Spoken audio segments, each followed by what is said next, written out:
ঘটনাবহুল 23 জুলাই আজ 24-এর এই দিনে জনমনে বিভ্রান্তি তৈরিতে হাসিনা সরকারের 4 মন্ত্রীর সংবাদ সম্মেলন, তুলে নেওয়া হয় কারফিউ, আহতদের চিকিৎসার আশ্বাস।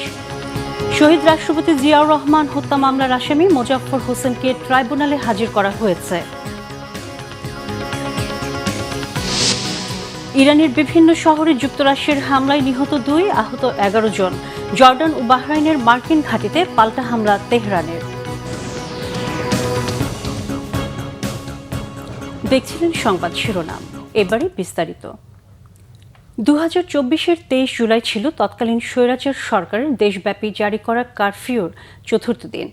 এদিন জনমনে আতঙ্ক দূর করার কৌশল নেয় শেখ হাসিনা সরকার।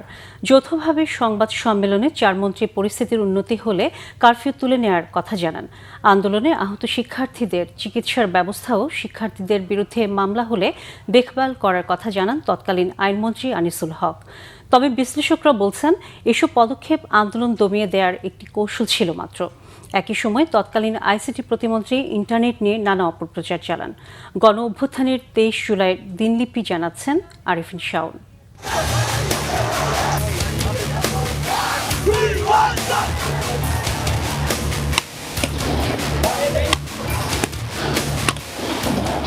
23 জুলাই 2024 কোটা সংস্কার দাবিতে আন্দোলনের এদিনের চিত্র ছিল কিছুটা ভিন্ন। কারফিউর টানা চতুর্থ দিন, উত্তাল পরিস্থিতি স্বাভাবিক রাখার চেষ্টা সরকারের। সরকারি চাকরিতে কোটা বাতিল করে 2018 সালে জারিকৃত পরিপত্রকে অবৈধ ঘোষণা করে নতুনভাবে কোটা সংস্কার করে প্রজ্ঞাপন অনুমোদন দেন স্বৈরাচার শেখ হাসিনা। তবে এর আগের কয়েকদিনের সংঘর্ষের মৃত্যুর খবরের কাছে কোটা বাতিলের প্রজ্ঞাপন খুব বেশি গুরুত্ব পায়নি। শেষ বেলায় এসে প্রাথমিকভাবে মিডিয়াপাড়া, কূটনৈতিক এলাকাসহ বেশ কয়েকটি স্থানকে গুরুত্ব দিয়ে ব্রডব্যান্ড ইন্টারনেট সেবা চালু হয়। তবে মোবাইল ইন্টারনেট বন্ধই থাকে, এমনকি কবে নাগাদ চালু হবে তাও পরিষ্কার করে না সরকার। চালু করার ব্যাপারে এক এক সময় এক এক কথা বলেন তৎকালীন ডাক, টেলিযোগাযোগ ও তথ্য প্রযুক্তি প্রতিমন্ত্রী জুনায়েদ আহমেদ পলক।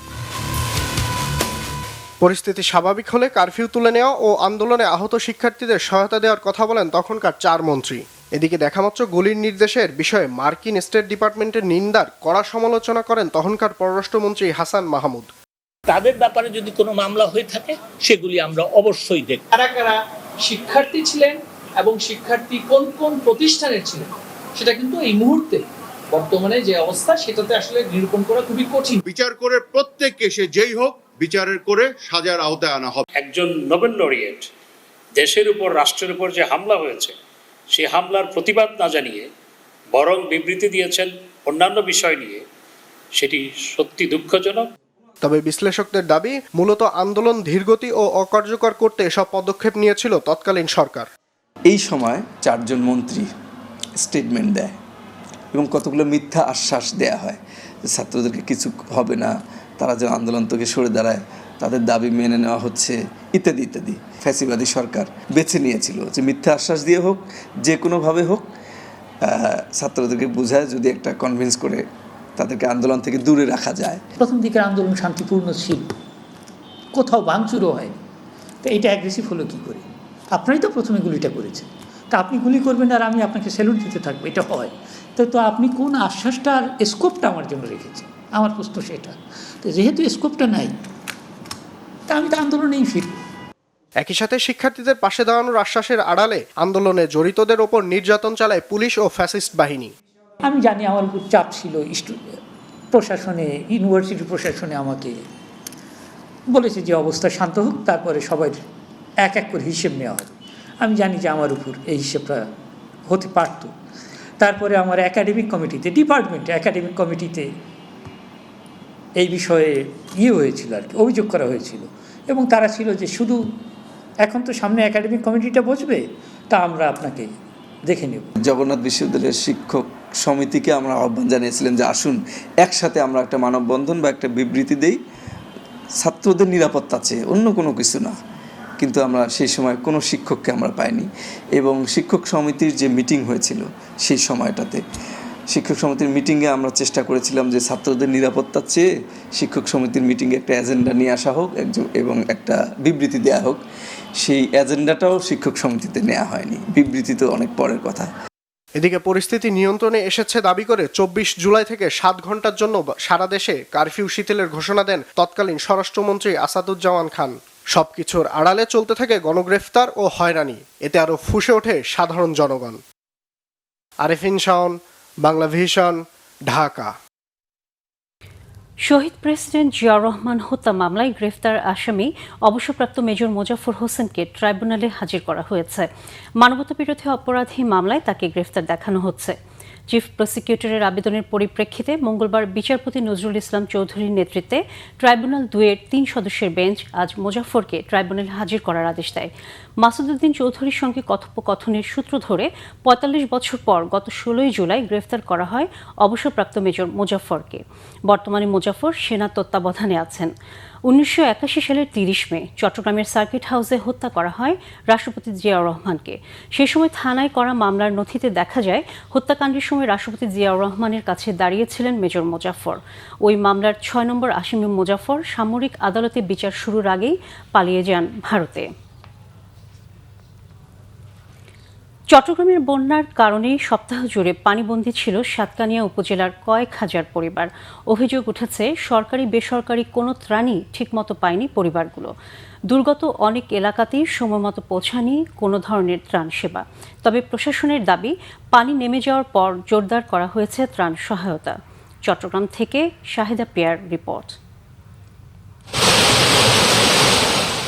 গত সপ্তাহে ভারী বর্ষণ ও পাহাড়ি ঢলে সৃষ্ট বন্যায় চট্টগ্রামের বিভিন্ন উপজেলায় ভয়াবহ বন্যা দেখা দেয়।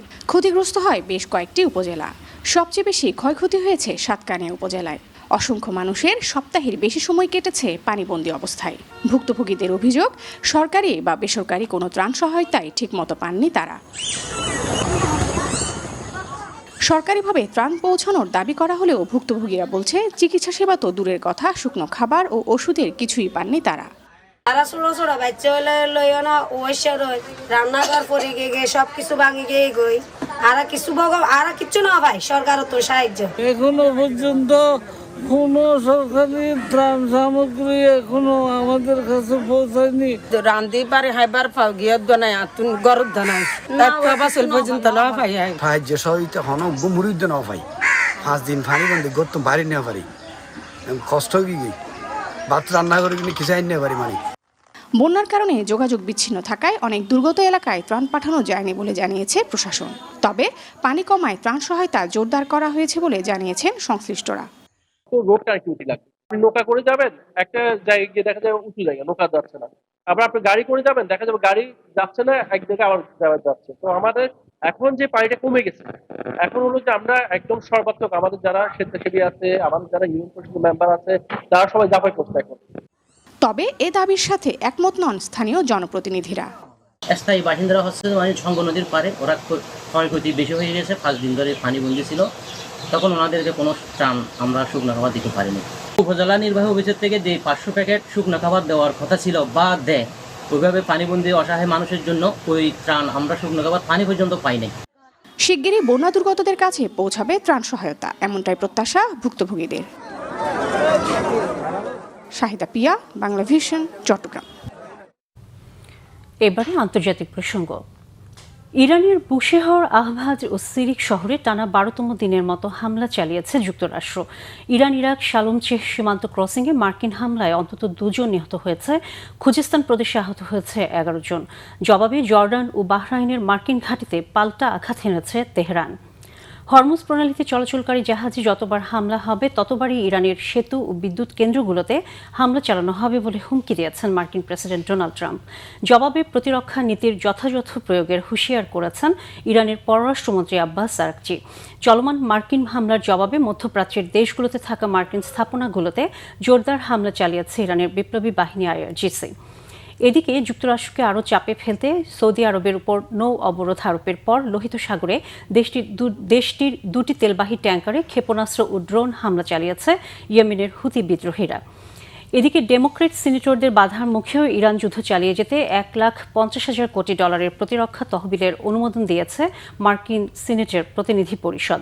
বিলটির পক্ষে বিরোধী দল ডেমোক্রেটিক পার্টির 6 সদস্য সমর্থন দিলেও ট্রাম্পের দল রিপাবলিকান পার্টির 7 সিনেটর বিলের বিপক্ষে ভোট দিয়েছেন।